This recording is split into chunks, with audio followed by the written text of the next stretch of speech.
What up, everybody? Welcome to another episode of the Magic Hour. I'm your host, Magic and Dairy, aka MagicLeb. Please follow me on my Instagram at Fame Film Agency and click to subscribe to my YouTube at Magic and Dairy. Today, we have Mr. Stephen Lesnikov, aka ASAP Super Ganja. What's good? How's it going? I'm all right. You? Now, is it Super Ganja because you smoke it like a champ? No. So it kind of comes back to, I think, some of my early childhood inspirations. I felt like combining my main interests, which was Super Mario and weed. Okay.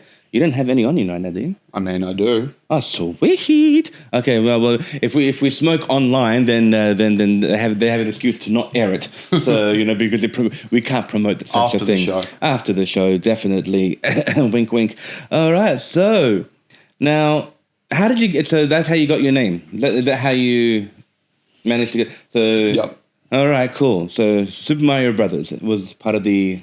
Yes, I feel a very strong spiritual connection to Mario and everything he represents. Was it because of the mushrooms or the flower? I think it was mostly just stomping on turtles. Yeah, of course. Oh, man, if I knew you were a Super Mario fan, I would have had some more fun with the questionnaire. I'm a fan of stomping turtles, perchance. Okay. So answer me this $64,000 question. Mm-hmm. Super Mario Brothers versus the Ninja Turtles.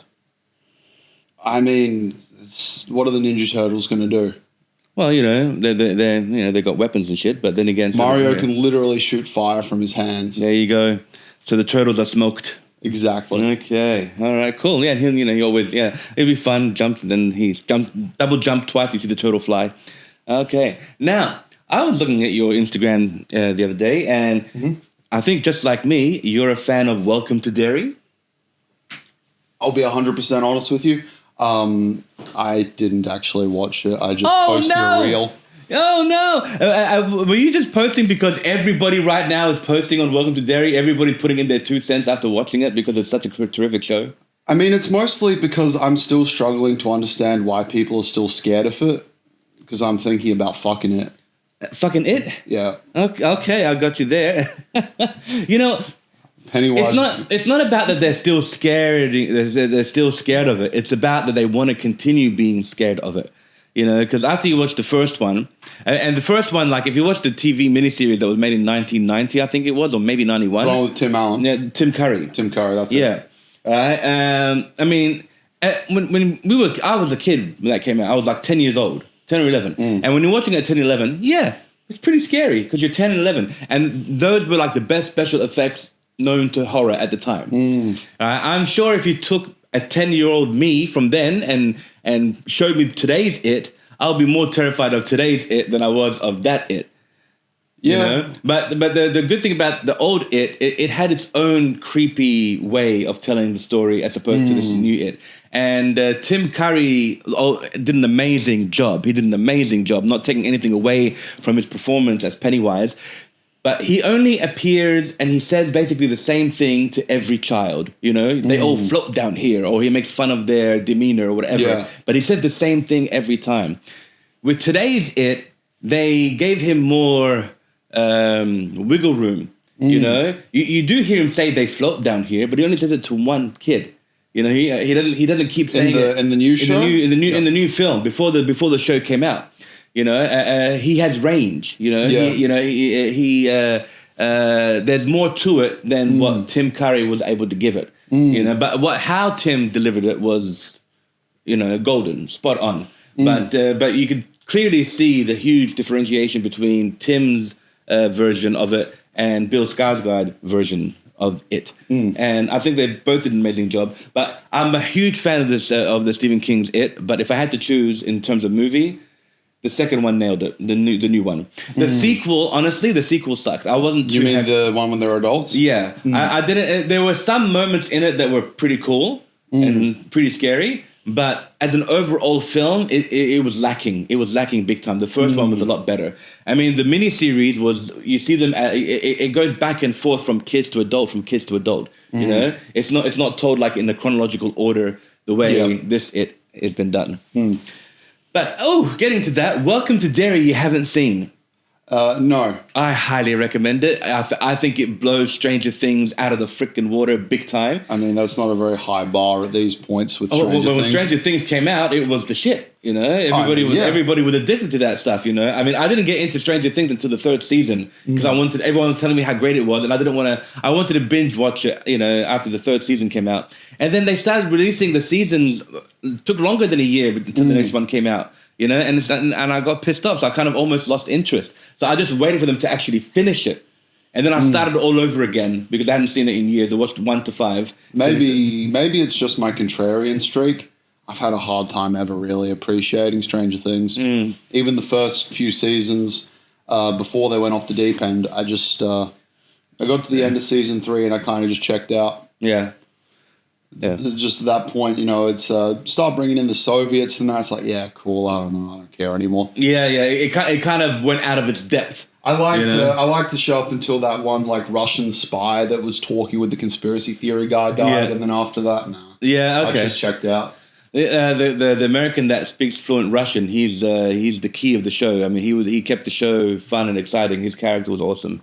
I loved his relationship with that Russian guy where they were just like they were becoming friends from prisoners to friends and and then eventually he died at the end of what was it, season 2 or something? No, I think it was season 3. Season 3? Yeah, if I'm not mistaken. I mean, I liked it because of the nostalgia purposes of the 80s. You know, I love the 80s. You know, and the 80s was a good time. It was a nice innocent time, and for them to make a show out of it and put monsters and shit, why not? It works. Why not? We had Gremlins in the 80s.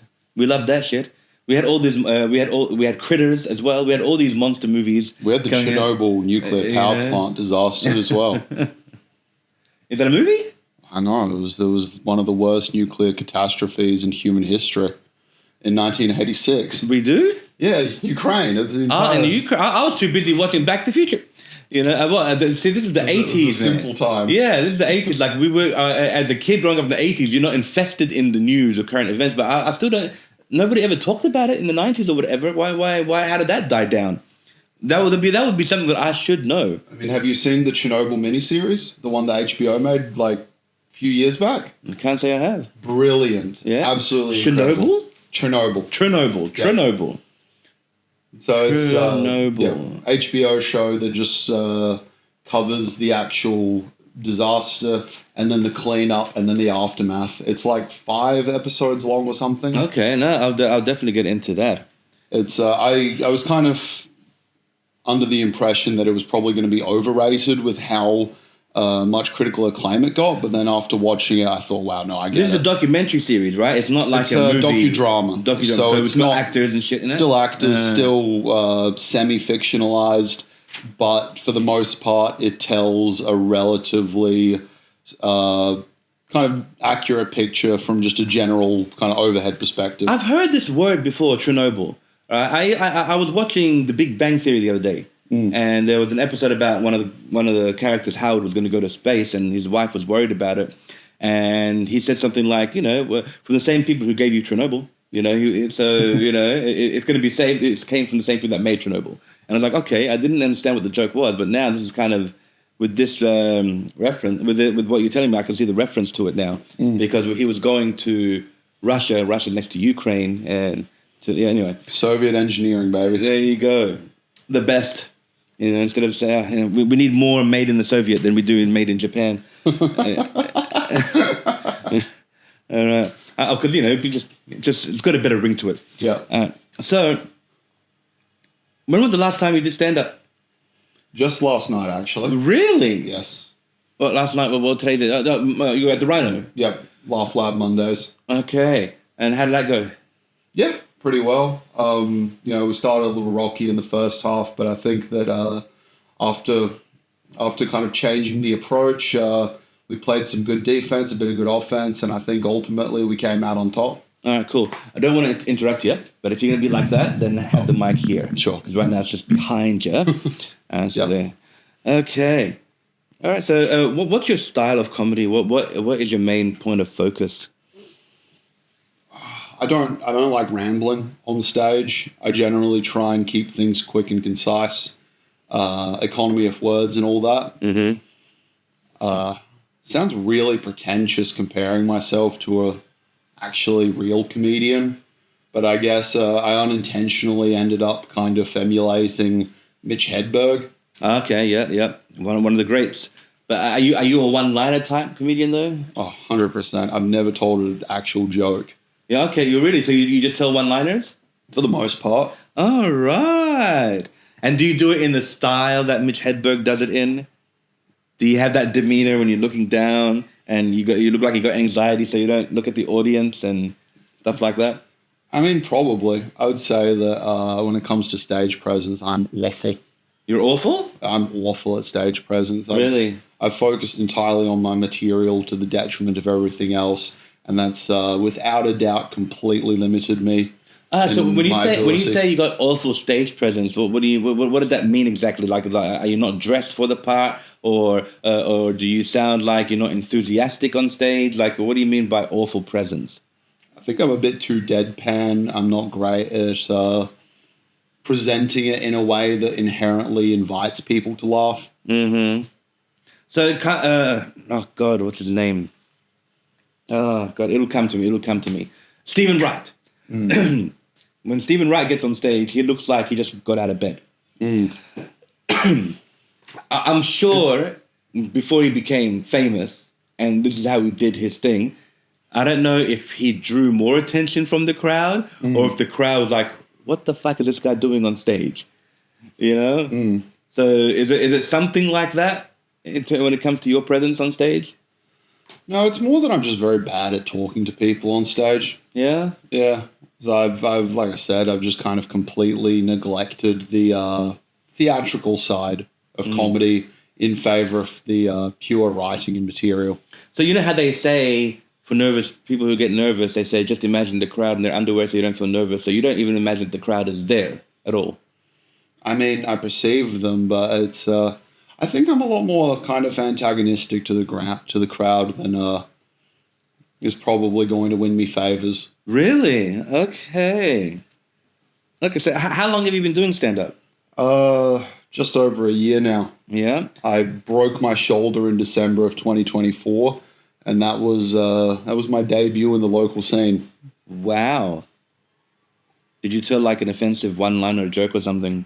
You remember Scotty the Body? I am aware of Scotty the Body. I'm familiar with him, yeah? Yeah. We were wrestling on stage. Oh, that's right. He's a wrestler. We were wrestling. He dislocated my shoulder, and then I broke the rotator cuff as well. Wow. Go Scotty, I guess. Damn. Shit. I saw Scotty and a few others the other night at the Blue Ivy. It sounds like a place Scotty would frequent. No, in Hindley, there was a comedy show. And Scotty was part of the lineup. Okay. So why do you do what you do in terms of comedy? Why did you choose comedy? I don't know, honestly. I feel like I'm in an abusive relationship with comedy, and the only reason we're together is for the sake of the kids. Okay. Because wrestler turned comedian is like, I don't know, I'm just trying to picture. I was never a wrestler. But you did wrestling? No. Oh, you and Scotty were just wrestling for no reason? Pretty much. Just fucking around shooting shit because you were bored? No, Bill Egan, he was hosting the night.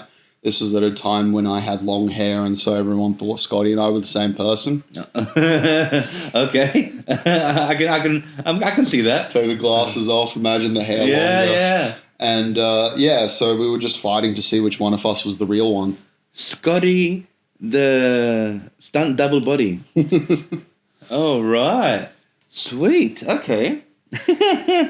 So did you have any inspirations? Do you have any comedians that you idealize? Oh, you mentioned Mitch Hedberg.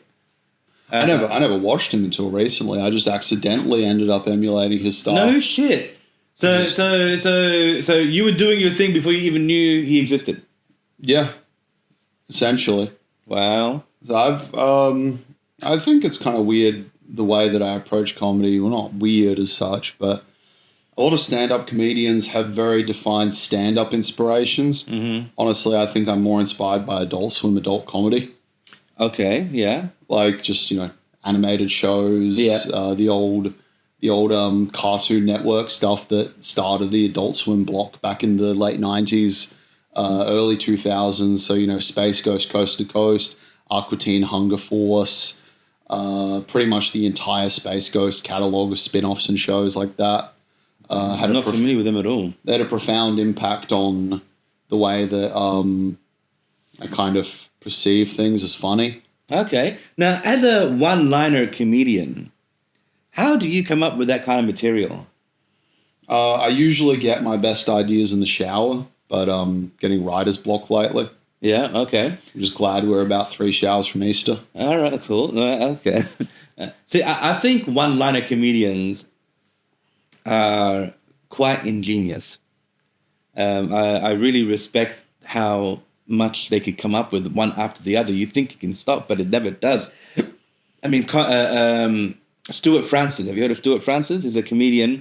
He's a Canadian comedian, and he's a one-liner comedian.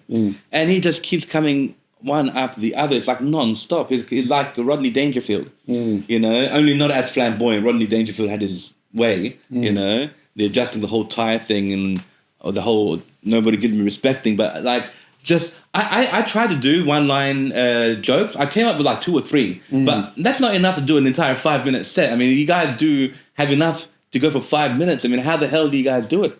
It's like 20 jokes, and You'll have to be, yeah. You're adding just more stress points to the set, meaning that you're just constantly exposing yourself to more points to have everything blow up in your face. Yeah, I mean, I've only got one. I think I came up with the one very, very good one-liner joke, which I would like to tell, but just as an opener, and then tell everybody I'm not a one-liner comedian. That was just the only one-liner that I had. Sure, let's hear it though. Okay, sure.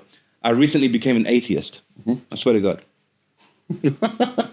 That's it. You know, that's my one-liner joke. I came up with others, but they all suck. You know, I just don't know how the hell they do it. You know, so. Yeah, you can steal that one, but you have to give me credit for it later on. Ghost Rider? Huh? I don't care. Do Ghost Riders get paid? Oh, well, I mean, the day I get paid, maybe. Dude, I'm 47. I'm soon to be 47. I'm Lebanese. I ain't getting paid no more. That is behind me. That's done. Okay. So have you performed anywhere else besides Adelaide? No, just Adelaide. You're an Adelaidean? Yep. Born and raised? Yep. Okay. Have you done? And now I've seen your some of your videos. You have attempted sketch comedy. Yes. Attempted. Yes. And you filmed some kind of style. Yeah. The sketch stuff was more so just repurposing old videos from when I was about 18, 19 years old. A friend and I just used to, before we were smoking weed or drinking, just spending time fucking around, just being menaces. Smoking weed. And we used to do a pure love of the game. A lot of these public harassment scandals were all done completely sober. Okay, see, the thing is, right, in America, we have some great weed films. They have Cheech and Chong, Super Bad. Oh, actually, that had someone in it. My favorite, Half Baked by Dave Chappelle. Yeah. Why do we have any Australian weed films? I mean, we have entire TV shows. It's Howzos. Okay. Fat Pizza.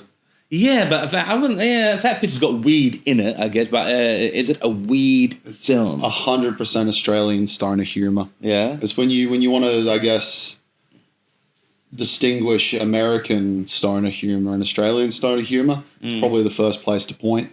Okay. Because I did 3 sketches called The High Guys. And it was just me and my American friend, who's black, and we're constantly high. The first one was high in the apartment, high guys on a date, and we're on a date with 2 drunk girls. There was 2 high guys with 2 drunk girls, and high guys at a job interview. And the funny part is, my friend who gets high with me, he's always carrying the exact same bowl that has chips in it in every one of these sketches. He's always carrying the exact same. Wherever he is, like we're at a job interview, he's carrying the bowl of chips. At a date, he's carrying the same bowl with the same chips. So that was like part of his character preference that I didn't want to change, you know. And I'm the one that's smoking from the shisha, but he doesn't smoke because he's already high. Yeah, he's already had his fill. Whereas I'm always holding the shisha pipe. You know, and the only place that we're not holding it on is at the job interview. But at the job interview, he's still got his bowl of potato chips. and that really added a lot to the humor. Have you watched Trailer Park Boys? No. The Canadian show. Canadians get high? Yeah, the show is crazy. It's great. You'd love it. It's Trailer Park Boys? Yeah, it's about these guys that live in a Canadian trailer park and just the misadventures they get up to. Every season they're, involved in some kind of new get-rich scheme. Yeah. And one of the seasons does involve trying to smuggle weed from Canada into America for Snoop Dogg. Oh, that's interesting. So that show would definitely be up your alley. They've got very similar ideas when it comes to like visual sight gags. That's good. Because I'm always looking. You know this about me. I'm always looking for people to do sketches, and we actually tried to get one together. Yes, and it just didn't work out. I mean, either scheduling conflicts or somebody changed their mind the last minute. It's very hard to get people that are just dedicated to want to go all the way with it. Because I have at least 7 or 8 sketches already written, ready to go, ready to be filmed. I present the idea without giving away the story, and they all run away. And I am so sick and tired of this. Like, if we were talking politics and you wanted to run away, I can understand that. People are in fear right now.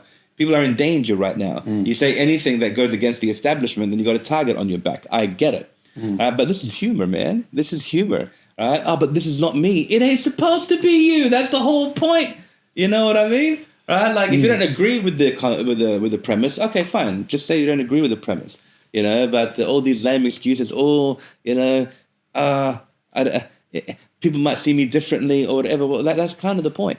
I mean, like, I doubt it very much that an actor who accepts the role, right, like Tom Hanks accepting the fact that he's going to play a gay guy who has AIDS, he's not going to say, but that's not me. You know what I mean? And I'm not saying, I'm not comparing actors now to Tom Hanks, but what I'm saying is, like, if you're going to enter, if you want to take a hand in acting, you got to understand there has to be some kind of range. You got to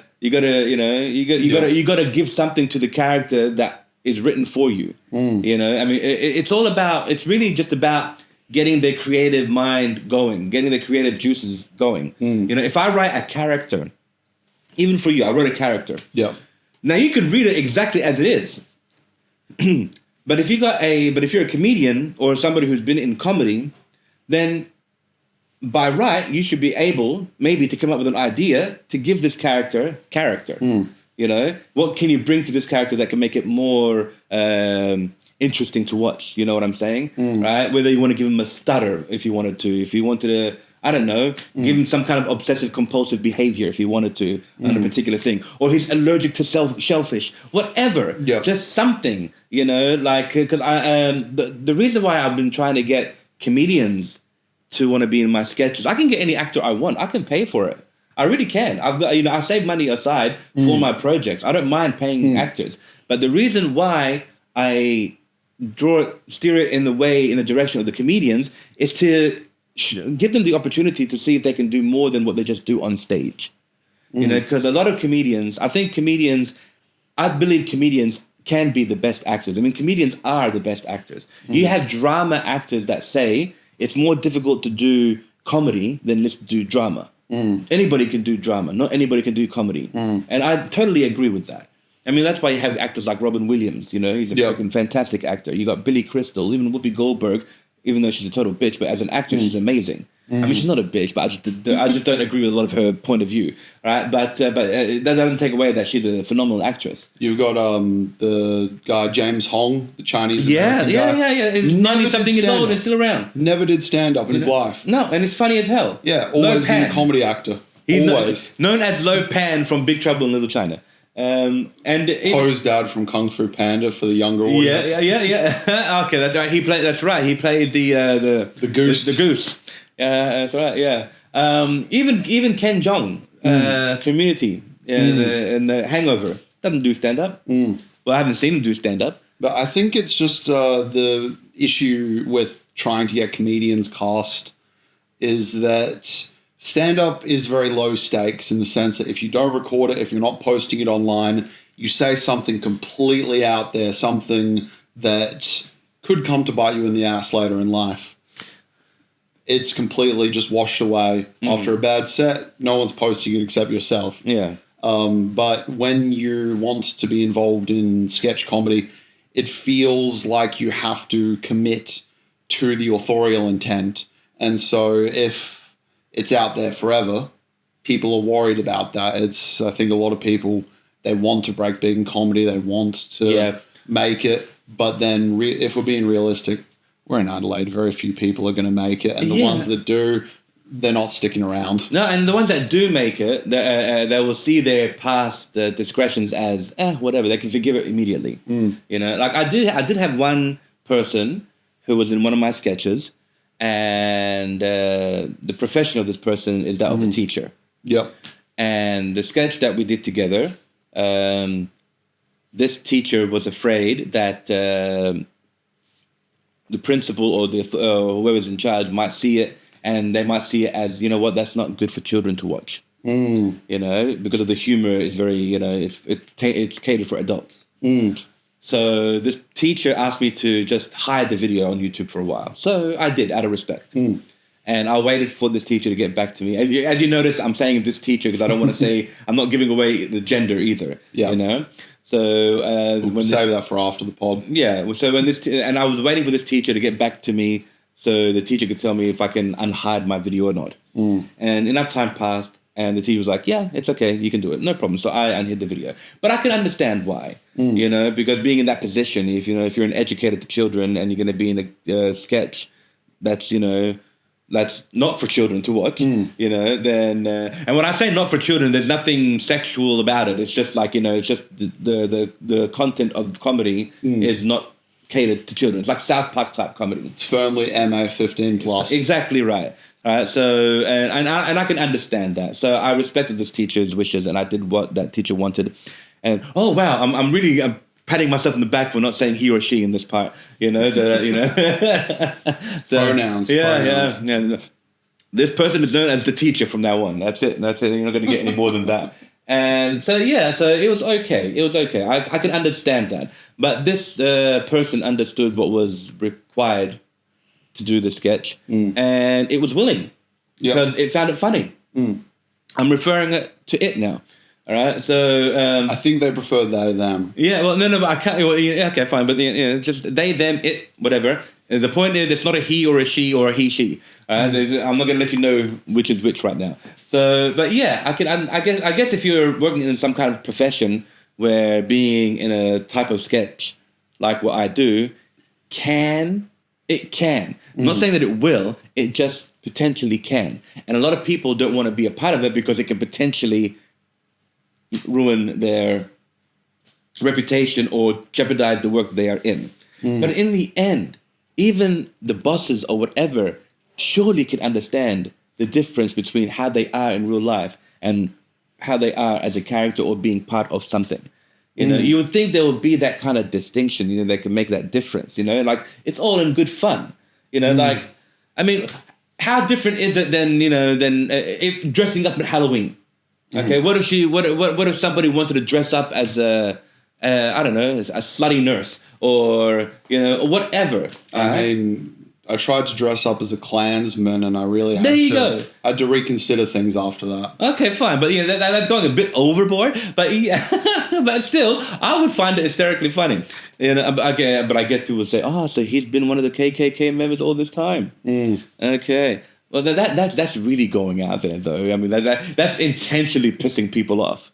You know. But I mean, it's a fine line you walk where sometimes you have to really make sure that people get it's in good fun. But then a lot of people that's maybe the pearl clutching, maybe the moralizing. But yeah, there's a lot of people that can't distinguish just pure jokes from malicious intent. You know, when I was living in Bahrain, I was doing 1 or 2 sketches per week. I did almost 50 sketches. Yep. I did 30 sketches. I was doing, if I was lucky, I'll do 2 a week, but mostly I was doing at least once a month. But I was doing sketches. By the first year, I did 30 sketches. I actually my 30th sketch was on my 45th birthday. Oh, wow. I had just finished it. So I was celebrating my birthday, but I was celebrating the fact that there was 30 sketches more. I had a bottle of cognac that I hadn't opened in years. And it was and it was a gift from a client, and this is it was a 250 dinar bottle, which is close to 1,000 Australian dollars of cognac. Wow. And I opened it on the celebration of the 30th sketch, and all my friends got together, drank it. We polished the bottle that night, and it was awesome. And when I told people that, I have to leave, I'm going back to Australia, and I want to start doing sketches, I had a few Australian friends that were living in Bahrain, and they said, yeah, you can't do that. What you're doing here, you can't do that there. And he goes, what are you talking about? That's very sensitive. I was like, this is Australia. How sensitive can you get? Like they don't miss a chance to call me wog and tell me to get the fuck out of the country. What are you talking about? My sketches are going to kill there. No, it's not the same anymore. And he goes, what are you talking about? That's not racist anymore? Oh no, they're racist. They just hide it better than they used to. But right now they're just looking for things to attack.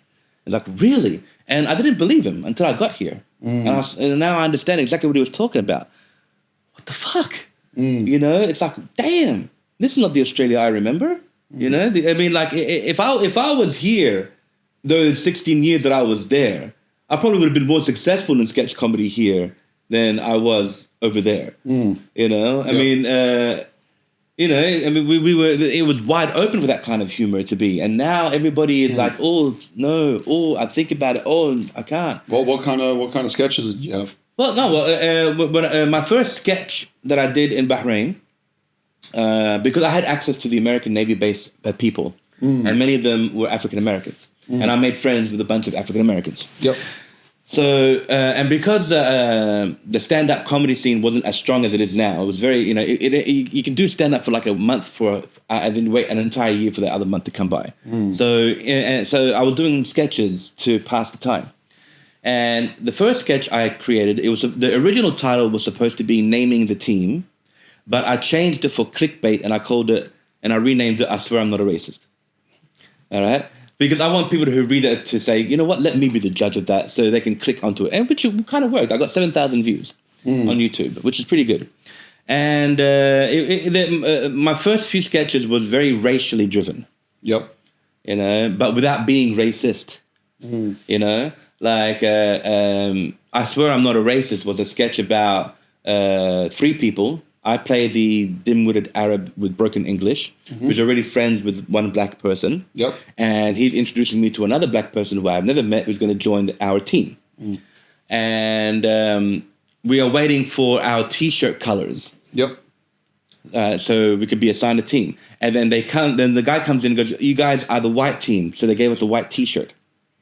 Now, the black guy who I just met, he's not too keen on being white because he's very pro-black. Sure. And I'm like, white T-shirt is fine. We're 3 strong guys. How about we call ourselves the white power? So the black guy flips, So all these names that we're coming up with, every name that I'm coming up with is indirectly and not intentionally pissing this guy off because everything I'm saying is racially driven, So in terms of naming the team, that's why we were calling it Naming the Team, because all these names that I was coming up with we're getting worse and worse and worse, and this guy wants to knock me out. But my black friend was like, dude, he has no idea what he's saying. Trust me, he's not like that or whatever.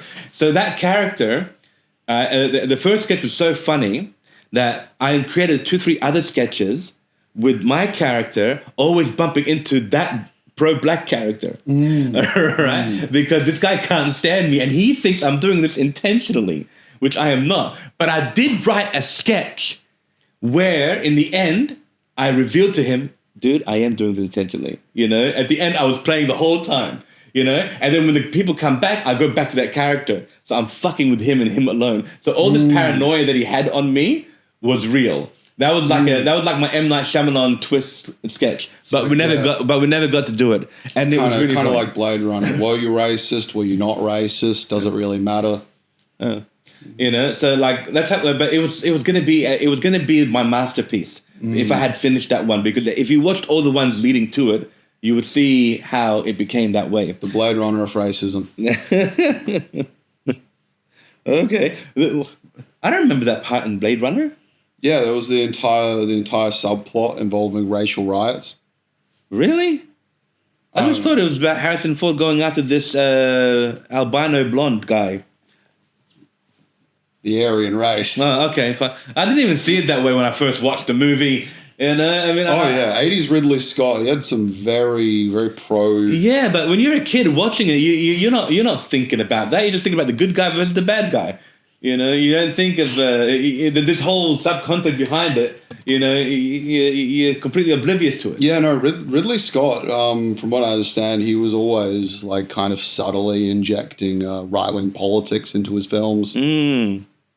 Okay, that's interesting. Now I have to rewatch Blade Runner and see. The only thing, I just like the Scotch glasses that they had in that They movie. were nice. Huh? They were nice glasses. You know, yeah. I mean, why didn't we get those? I mean, it was in the movie. I mean, make it available to us. Yeah. All right. Now, anyway, if you want to do sketch comedy and you're really down, and you seem to be the kind of guy that's really down. Generally, I'm always down for anything. Good. Because I have one right now that everybody is staying clear of, which I'm going to tell you after the show, and you're going to want to be in so bad. All right. Got me excited. Yeah. Okay, so Super Ganja, if you can do your comedy for any audience in history, which time period would you choose? Probably I'd go back to when the Adelaide comedy scene was a bit more lively, honestly. How long ago was that? Even just like kind of when Nick Gooch was still performing.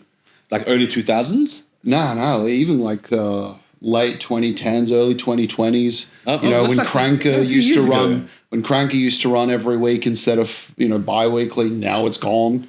Cranker's is gone now. When we had the Duke, we had all these places. It's I feel like Tony Soprano in the first season of the Sopranos when he says to Dr. Malfi, it's like, you ever feel like you came in after the golden age? Yes, I remember that. Yeah. So it's not that there's no hope for the Adelaide comedy scene, but it's definitely not in the strongest place at the moment. Do you feel it's like more limited now, and it was more unlimited back then? They had more variety, more options, more venues? It's harder to find stage time, especially if you're not one of the established names that can actually throw your weight around at places like Clay's show on Thursdays. Never mind. Yeah. Clay runs. It's great that he's running a room. It's just again, it sucks that for completely new comics, they can't just go up to Clay necessarily and say, "Hey, by the way, am I able to go on the show?" Need to kind of hone your craft a little bit more before you can get these semi-open lineups where it's very much booked, but booked for people that are established within the local scene. Okay, so is it because you want to do more than just be an open mic person? You want to be part of the lineup? I mean, I'm fine with open mics because I'm just doing it for the love of the game, and also because I'm officially ranked Adelaide's worst comedian. You are? Oh, I'm like the Brian Scalabrine of comedy. Who gave you that title? Oh, you look at the leaderboard. There's like the top 250, and I'm consistently at the bottom of it. So even in the league, yes, I'm at the bottom of the leaderboard, averaging only 3 laughs per game, but I am closer to Nick Gooch than new comedians are to me. Oh, wow. I don't think I'm in that list at all, so there you go. I didn't even make the list. Damn. I didn't even know there was one. And it's just, I think that it's nice to have more fresh faces in the scene. Adelaide is a very kind of recycled community in a sense. It's a lot of either old people coming back into it or just a handful of people who are still at it. And we don't get a lot of new faces that consistently stay in the comedy game. Well, I've been going to certain shows from, I think, October last year till now. And I've been seeing some of the same comedians. And from October last year till now, their material hasn't changed. The majority of them, not all of them. And I was, and like, how much longer can you carry that? I mean, okay, if it's going to be a different crowd each time, by all means, have at it. But I'm seeing many of the same crowd, same people. It's like it's like they're spending the same amount of money to get the exact same show. Yeah, you know what I mean. And but I can see what you're saying. It's repetitive, it's recycled, and I'm not judging the material. It's more so just new. it's purely that I just want to see new faces. I want to see new perspectives. Yeah, and you're right. You see the same comedians in a lot of these shows. The same, it's almost the identical lineup in different venues and different shows run by different people. You know, but you're right. We're not seeing as many new faces as we should. Yeah.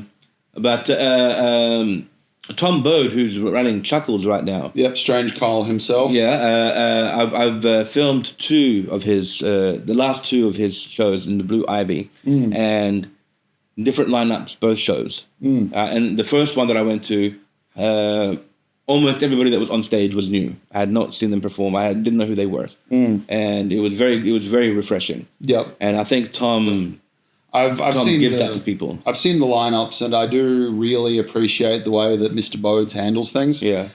Because he insists on paying people. He insists on treating the comedians very well. Yeah. And nothing but respect for that. But again, the only issue, it's not a weekly lineup. No, it's not. I mean, it's very difficult to do it weekly, especially because, you know, you have to consider the expenses that are involved. You know, and if the venues are even available. Yeah. Sadly, in the last one that Tom had, the venue double booked. They had a hens night happening in one room. I've heard about this. And then we had the comedy in the other room. Yeah. And there was a lot of interference, you know, which can throw off the audience, not to mention the comedians themselves. And I think that was just a case of bad luck. But I saw the lineup for the last Chuckles comedy, and again, I loved everyone that was on the lineup. Everyone there, I know them. I think they're really funny. But again, it just kind of brings back to my idea that I'd love to see more new faces. There's a couple of new people at the Rhino Room that have been doing Monday night open mics, and again, I'm just happy to see more new faces. But that's what the Rhino Room is for. Rhino Room gives the new faces that opportunity that people who have scheduled shows do not give. Because in a way, they do have to, lack of a better term, prove themselves to be worthy of a lineup. Yeah, you know? It's just that the problem we've got here is because we only have one dedicated open mic. Yeah. It's so difficult to actually practice on stage consistently. You know, you go to a big city like Melbourne, go overseas, New York, something, you get cut from one lineup, you're immediately running to another room. Yeah. And so that's because it's higher demanding. You know, I mean, there are more. New York, I mean, it's a huge population. You know, there's an appetite for that. Here it's starving, you know, look, it's not the same. It's been a while since you've been a regular at the Monday night Rhino Rooms. You've been busy with life and the show and everything. Well, yeah, there is that, but to be honest, it's not just that, like, when you go to the Rhino Room, there's no guarantee that you're going to be on stage. But then we've been getting more people rocking up in general since they moved it downstairs. Oh, really? Downstairs now? Permanently, yeah. Okay. And so now... So that's how long I haven't been there. And so now it's clear that we're starting to get a higher demand for people that want to participate. You remember, like, a year ago or something, you go to the Rhino Room, there would be 12 sign-ups. Everyone would get on stage. But then sometimes it gets busier, sometimes quieter. Now it's consistently too busy for everyone to get on stage. Well, there you go. And so there's more new faces coming up all the time then? It's just it's not. Or is it the same comedians every week? It's all the same, yeah. So really? we've got the third bracket, which is firmly the first timers, as well as a handful of established names that don't really fit with the first two brackets. Okay, I think the first timers should be the first bracket. But then at the same point, we also have the issue that they're not sticking with it. We see a lot of first timers that maybe do 1-2 sets and then they just disappear. They don't go anywhere because it's very instantly negative feedback. Your first set, I don't know if you remember your first stand-up set ever, but obviously it's nowhere near as good as what you could do now. Well, yeah. I mean, you do progress. You do improve. But, you know, you got a lot of people that either do it on a dare, or they do it because they just want to know what it's like, or they do it because they think it's easy, and then they get up on stage and realize, oh my God, it's actually harder than it looks. You know, and you got people that are just, you know what, I'm drunk, I got a few jokes, I'm gonna get up there and make a fool out of myself. And you got people that are like that, which is probably why you don't see them again, because they wanted to fulfill that little thing that they've been talking about. I think that if there was some way to kind of incentivize them to come back and understand that it's your first set, even if you do well, you're capable of better eventually. Okay, yeah, you are. Okay, here we go. Let's moving on, because which historical figure do you think will make a good comedian? I don't know history, I just know comedy. Oh, wow. But come on, man. You know Chernobyl. And Chernobyl, well, I mean, it's the radioactive reactor I was born in. Of course I know it. Okay, so you know history. You can name one person in history. One person in history? Don't know. Einstein, for example. Genghis Khan. Hitler. Never heard Gandhi. these names. I don't know these names. You're kidding me. Never heard of them. You never heard... get the fuck out of here. You never heard of Albert Einstein? I've heard of Albert. Einstein? No. Seriously? Yeah. Gandhi? Mahatma Gandhi? Small little Indian dude? That doesn't narrow it down. Beat up the British? Well, he didn't beat them up, but he drove them out of India? Wow, okay, fine. Name a current figure who you think would make a good comedian. Somebody in politics. Someone in politics. Being Australian, American, French, whatever. Yeah,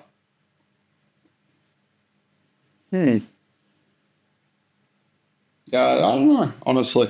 That's a good question. You got Pauline Hanson, but she's a joke by herself. You got Albanese. You know what? I think I'd have to go with local member of parliament, Kieran Snape. There we go. Never heard of him, but okay. Kieran Snape. Yep, he's running for the seat in the Adelaide City district. Okay, what would make him a good comedian? Why would he be a good comedian? He's knocked on my door a few times and he seemed nice enough. Well, there you have it. All right. Okay, Ganja, let's move into the existential part of the podcast. I'm going to ask you a series of existential questions and you just answer the best that you can. Sure. What do you think happens when you die? Nothing, really. Just see all white. Don't see anything because you're dead. Because nothingness to me was like... nothingness to me was like the cartoon movie of Looney Tunes made back in 84, 85, maybe even 87, where we begin with nothing and all you see is a blank sheet of paper, which is nothing. And then they create stuff and it just starts coloring and drawing. So I kind of like the notion that so nothing is probably just like a big white sheet of paper, blank paper. Nothing is... the only reason nothing kind of registers is because you wake up after sleeping. Otherwise, it's kind of like, imagine going to sleep and never waking up. That's what's next. Well, okay. Well, we could be dead right now and not know it. It could be an M. Night Shyamalan thing that's happening to us right now. Exactly. Okay. So, what part of yourself are you secretly trying to fix through comedy? My attraction to exclusively anime women. Great answer. Ganja, what is your greatest fear? Probably getting jumped by my ops. Okay.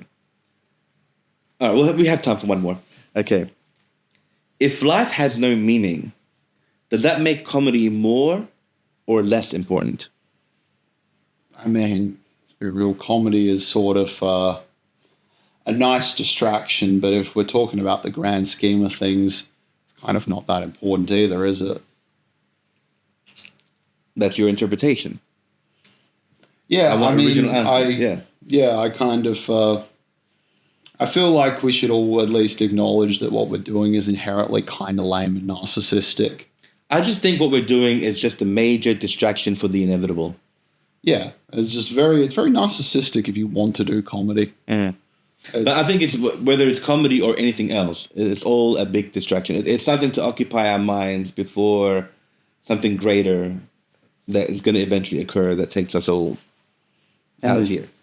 It's like you know what? It's like you got 2 hours to have as much fun as you can at a club before the nightclub is over. You know what I mean? So it doesn't matter what you do, just do it because you've only got 2 hours. Whether you're going to do the right thing or the wrong thing or whatever, just you've only got 2 hours. So maybe our lifetime on this planet is probably equivalent to 2 hours to wherever it is that we're going to end up.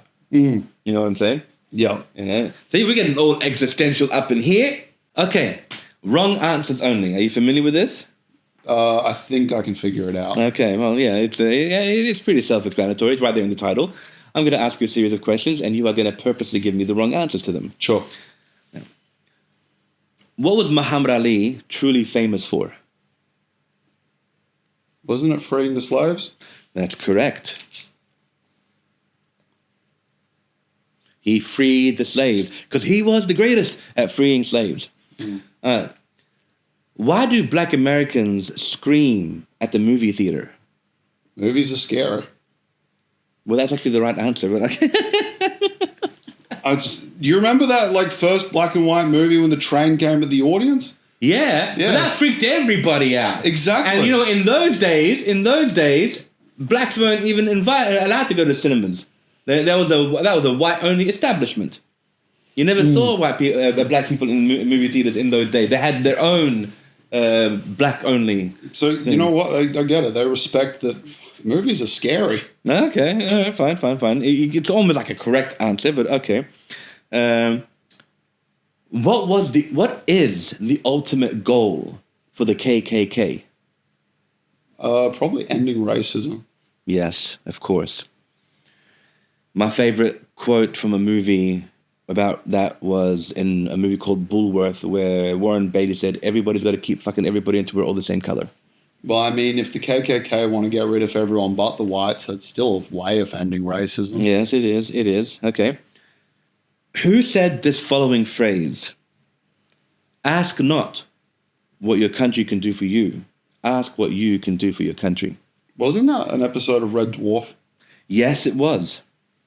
Are you actually being serious, or are you being your answer? Oh, that's my answer. Okay, good. And finally, Steve, how does one catch an STD? Probably with a net. A net. Correct. You catch it like you catch fish. Wonderful. See? I like asking these questions because this is where comedians can truly get their creative brain going to give us some of the most ridiculous answers they can come up with on the spot. It's like it combines improv with creativity, you know? And I think it's a very good exercise. And I highly suggest anybody, particularly if you're going to be in the comedy game, to play this game because, you know, I think it's really, really beneficial. And who knows, you might even come up with some material whilst you're at it, you know? Okay, and here we go. We're going into the conclusion of the podcast where I'm going to ask you a series of 10 questions. Sure. Now, these 10 questions were made famous by a man named James Lipton, American writer and actor, who was inspired by his favorite journalist, a Frenchman named Bernard Pivot. I always have to mention them because I honor these two, and and this questionnaire is a very, very well-known questionnaire, and short answers. So, here we go. What is your favorite word? That's a good one. Probably go with favorite. Okay, good. What is your least favorite word? Yeah, that's a tough one. That's a very tough one. Never really thought about it that way. Probably some kind of racial slur. Okay. Like wog or the N-word, something like that? Yeah, not exactly one that I've really thought too deeply about, to be honest. Okay. What turns you on? You mean like sexually? No, not at all. I hate to continue to say this, but okay, but I will at this point. What turns you on, not sexually, in terms of creatively, spiritually, or emotionally? Sexy things. Okay. What turns you off? Sexually? No. Creatively. Okay. But if you want to give me that kind of answer, then that's fine. If it turns you off, then it turns you off. Yeah. Like, no, I don't know, women with 3 nipples, for example. I don't know. No, what are you talking about? Total Recall, she was hot as hell. But, no, probably just people that hate their own kids. Yeah, that would turn me off too. Yeah, okay. What is your favorite curse word? I mean, I'd like to say something clever and interesting, but honestly, when it comes to sheer usage, fuck is probably up there. Yes, it is. Okay, cool. What sound or noise do you love? Sound moves. Honestly, I think I've got misophonia, And what is that? an aversion to a lot of noises. Okay. A lot of things kind of bother me. Okay, cool. Yeah. What sound or noise do you hate? Well, refer to my previous answer. Okay, gotcha. It's in the questionnaire. What profession other than your own would you like to attempt? I mean, psychology is pretty good because it is just free money in a way. It's, lots just sitting around and validating your clients. So eventually it's kind of, they claim it's so difficult, but it doesn't look that hard. Mm-hmm. Okay. What profession would you not like to do?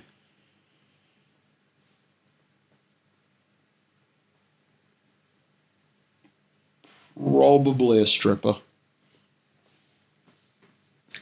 And finally, Stephen Ganja, if heaven exists, what would you like to hear God say when you arrive at the pearly gates? I'm going to steal an answer from one of your past guests and say it's not your time yet. Okay, cool. That is a good answer. Was that Mo by any chance? Yep. Yeah, that's right. Mo said, "Do not do for another 15 more years." That's still one of my favorite answers. Oh, God bless him. All right, well, that's that, everybody. Thanks for joining us on the Magic Hour Show. I've been your host, Magic Dairy, aka MagicLeb. Feel free to subscribe on my Instagram at Fame Film Agency and click on my YouTube at Magic Dairy. And for the love of God, please follow Stephen Lesnikov, aka ASAP Super Ganja. Yep. When, are you having another show anytime soon? I'm trying to see if I'll be able to find any spots available during the Fringe. Okay. But while the Fringe is off and while I've got real life commitments going on, it's probably going to be kind of minimal in terms of at least live performances. But I plan to stay active on my socials, but most active on my TikTok, which is the same handle as my Insta. Well, there you go. You've heard it here, and be sure to follow. And until next time, everybody, peace out. I'm broke, bitch.